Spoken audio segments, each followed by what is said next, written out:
భక్తులు గుడికి పోతే ఉత్త చేతులతోని పోరు అని అంటుంటారు. ఉన్నంతలా తోసినంత కానుకలు హుండీలో వేసి వస్తారు. అందుట్లా మనోళ్ళు దేవుళ్ళన్నా పూజలు పునస్కారాలన్నా ఉరుకుతుంటారాయే.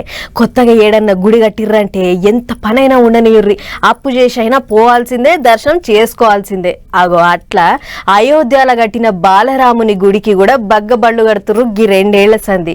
గంతగానం భక్తులు పోతురు కాబట్టే గింత ఆమ్దాని మరి. అయోధ్యలో కొలువు తీరిన రాములోరికి పైసలే పైసలు పోండ్రి. ఈ 2.5 ఏళ్లలో బాలరామునికి భక్తులేసిన కానుకలెన్నో ఎరికేనా? ఏం తక్కువ 500 కోట్ల రూపాయలకు మీదనే. ఆవు ఇందానికి జరంతా ఇచ్చంతరంగానే ఉన్నా గానీ నమ్మాల్సిందే పక్క. ఆన్లైన్ లో ప్రత్యేక కౌంటర్లకేంచి వచ్చిన ఆమ్దాని 350 కోట్ల రూపాయలు అయితే, గుళ్ళె పెట్టిన ఉండిలల్లో పడ్డ ఆమ్దాని 150 కోట్ల రూపాయలు. భక్తులు కూడా బాగానే వచ్చి లడనుల్లో అయోధ్య రాములోరి దర్శనానికో. ఏం తక్కువ 15 కోట్ల మందికి మీదనే భక్తులు వచ్చి అనేది గుడి అయ్యవార్లు చెప్పిన లెక్కలు. ఉత్తరప్రదేశ్ లో ఉన్న అయోధ్యలో కట్టిన రామ మందిరం 2024 జనవరి 22వ తారీఖు నాడు ఓపెనింగ్ చేసిరు సెంట్రల్ గవర్నమెంట్ వాళ్ళు.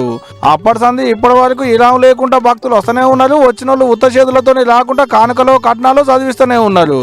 అగో గట్ల వచ్చిన భక్తులు వచ్చినట్టే కానుకలు వేస్తున్నారు కాబట్టి ఈ ఆమ్దాన్ వచ్చింది అన్నట్టు. మరి ఏమన్నా తక్కువ మంది భక్తులు వస్తారా అయోధ్య రామయ్య దర్శనానికి? మనకంచే కాకుండా బయట దేశాలకేంచి కూడా బగ్గొస్తారాయే. అందుకనే గంత ఆమ్దాన్ వచ్చింది అన్నట్టు.